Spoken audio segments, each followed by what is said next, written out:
star now. Getting high, never wanna calm down. Bitches drunk, they just tryna fuck around. So bust it down, bitch. Bust it down, bitch. You said it's love. What's good, everybody? I'm Brandon. So, doing another video from VinnyTube. We can't do all his videos. Chill. This is 2 videos in a row. Let's chill a little bit. Then we can do some more anime videos. Anyway, this one is titled Top 10 Most Impactful Anime Fights of the Decade. This is all the 2000s. Y'all requested it. Don't trip. Wait.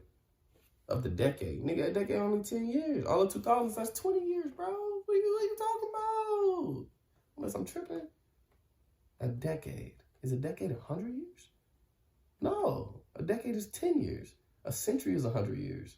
What are you talking about? Anyway, I like VinnyTube. I'm ready to watch this video. These are the most impactful fights, so it should be a great video. Let's hop on into it. Oh, by the way, as we've been doing those look backs at the previous year and decades, I think I'm about to watch JoJo's Bizarre Adventure. Suddenly had this brilliant idea. Why not go? That's what it's called, right? I think I'm about to watch that. It was on Netflix. I already watched episode 1, so I'm gonna keep watching. Probably the era when a lot of us grew up on anime. Behold the era of the big 3. But trust me, those popular shows that set the landscape of this decade wouldn't be all that you'll see. In fact, I had some surprises in store for you, and while I doubt it, knowing you guys, you might even be able to find a show here with a fight that you overlooked by accident. Well, what are we waiting for? Let's get the ball rolling and start taking our furthest trip down memory lane to date.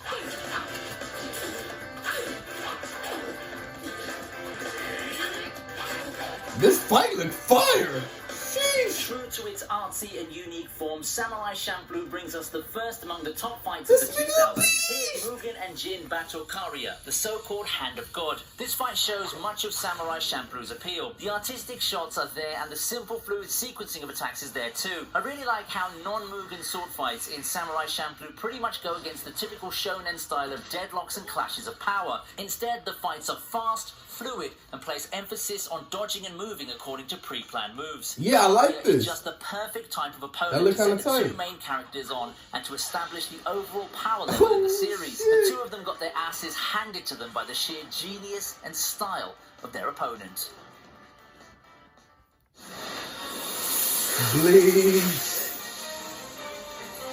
I don't know who Grimmjow is. The 2000s is the Grimmjow, era of the Grimmjow. Shonen Jump Big 3, and the first one to enter the list is Bleach with its Ichigo versus Grimmjow fight. Grimmjow's one of Ichigo's most memorable rivals, and it's not a surprise that their final fight delivered in all regards. Personally, I don't consider this the best fight in terms of character building or clash of ideals. This fight, however, is king when it comes to good old slugfests, as Ichigo and Grimmjow went at it raw with unrestrained power, just as the 6th Espada wanted. Grimmjow may not be Ichigo's perfect foil, but he sure knows how to make an impact, and despite not having as much internal stakes as some of the previous Ichigo fights, Grimmjow versus Ichigo's final fight remains one of the most memorable and visually imprinting clashes in Bleach. Feeling massively overwhelmed, Ichigo bet on all he had up to this point, his raw will and resolve. With Orihime's fate at stake, Ichigo got that last push he needed and ended up finishing Grimmjow with a slash that also doubled as one of the best fight screenshots in the arc.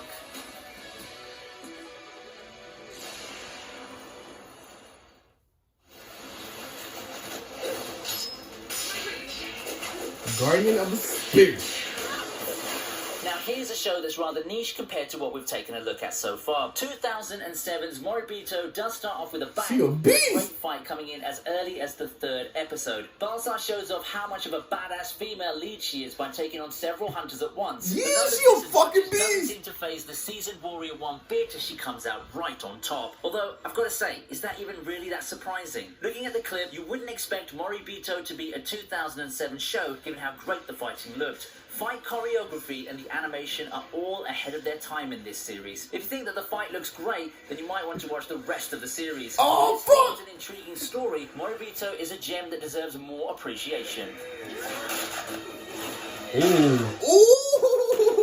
Ooh, that was smooth. Gurren and their battle against the anti-spirals is by far the show's pinnacle as far as big fights go. It has all the trigger signatures, Over-the-top action, crazy twists and sacrifices, and the spine-tingling finish sequence fueled by fiery voice acting and Serairo Days blasting in the background. Thinking about it now just gives me goosebumps, and I'm sure the same goes for some of you as well. It's hard not to like this fight because it's probably peak TTGL, and everything you'd love about the show is condensed in this one decisive fight with Team Daiguren carrying the hope of humanity on their back. The final that's if you really like the show. truly You know what I'm is a saying? landmark moment in the late 2000s. It capped off the show that put Trigger on the map, and the studio hasn't looked back ever since. Okay.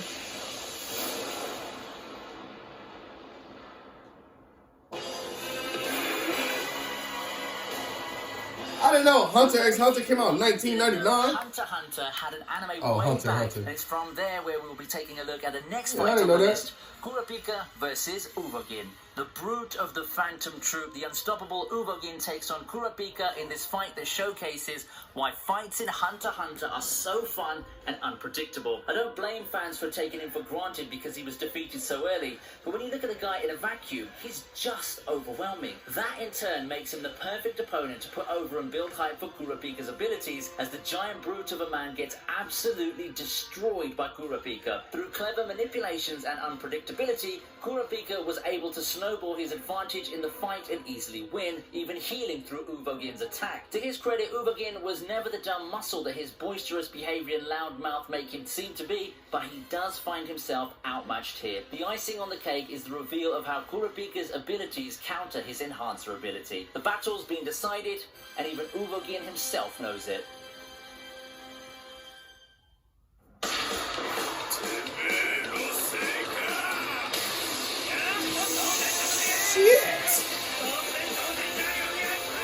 Fifth place fight is a real slobber knocker featuring Takamura taking on Hawk. Damn, we beat the shit out of him. Are basically foils for each other. Now, the boisterous and perverted, the two are cut from the same cloth. Riding on a winning streak and being carried by an all-time high, Hawk confidently begins combat against the Japanese opponent. Trading impactful punches and swinging the momentum back and forth, it was really a war inside the squared circle. At the fight, You just not gonna dodge a block, huh? Takamura's unstoppable He race took all of that. finally turned the tides. The intensity has been turned up to such an extent that it allows him to finally settle the score and put an end to the undefeated streak of Brian Hawk. The over-the-top fight is part of what makes Ippo such a classic. Where else do you see non-main characters being featured in such epic showdowns? The fight makes Takamura look so badass, and needless to say, Almost knocked this nigga eye out. Literally. Takamura won't be in another fight as awesome as this one. Oh!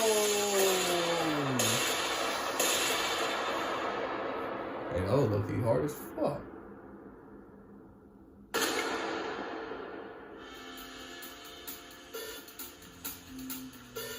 Cowboy Bebop.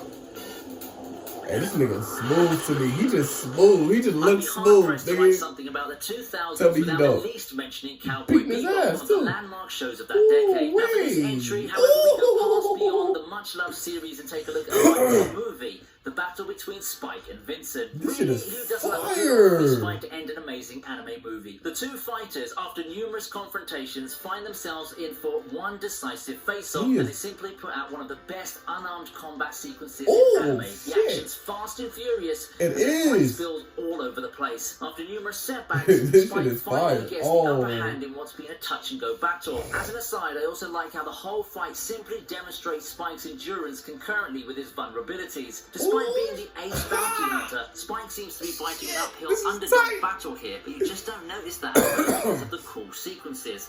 Hand-to-hand combat at its finest. This head-to-head combat is lit. Hey, Rock Lee. Rock Lee versus Gara. You thought this was the best fight in the whole series? In contrast to the Clash of the Titans, we have an underdog fight for our third place entry. All you need to take a look at is the build-up and the roles of the two characters, and it's not hard to predict the winner of Gara versus Rock Lee. On one hand, you've got the arc villain who's heavily featured everywhere. Facing him is the resident comedic side character who, despite kicking Sasuke's ass, certainly stands no chance. I mean, let's be realistic about it. However, if you look at the fight alone, you don't get that impression. You From don't. the beginning of the fight, Rock Lee took on Gara with all he had and was seemingly on the verge of victory in numerous instances. If he wasn't facing a main Gara character, was shook, like, that oh kind of shit, effort from he Rock actually Lee touched would me. certainly knock any He could barely block him with his senseless. sand. Seemingly having having an answer for everything Gaara threw at him, Lee looked at the top of his game before finally taking the obligatory loss. There was no way that Rock Lee was going to win this, but boy did he go out like a true champion. That shit was fire. I wonder what he gonna have for Dragon Ball Z.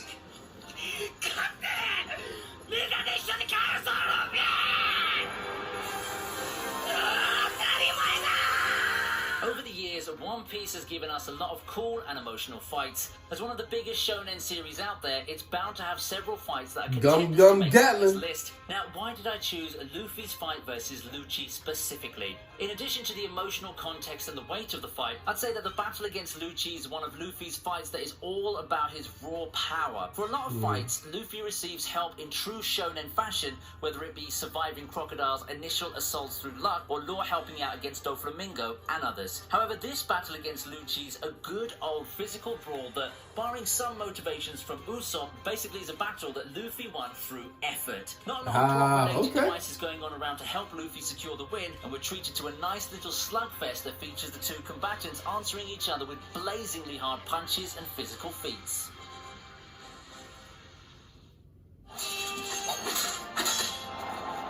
Hold the fuck up. You don't have Dragon Ball Z?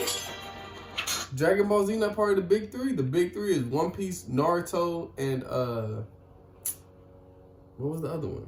Naruto, One Piece. What else did they have on here for the big three? Fuck, I can't think. Bleach.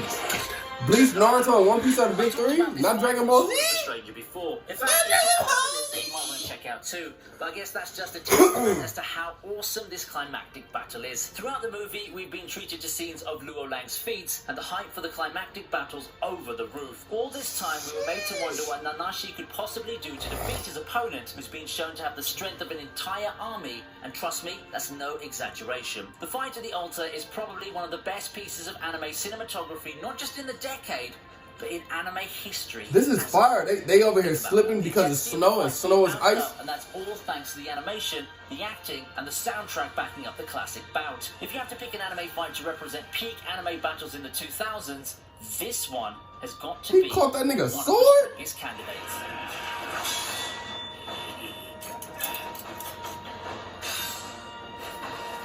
Broke his sword.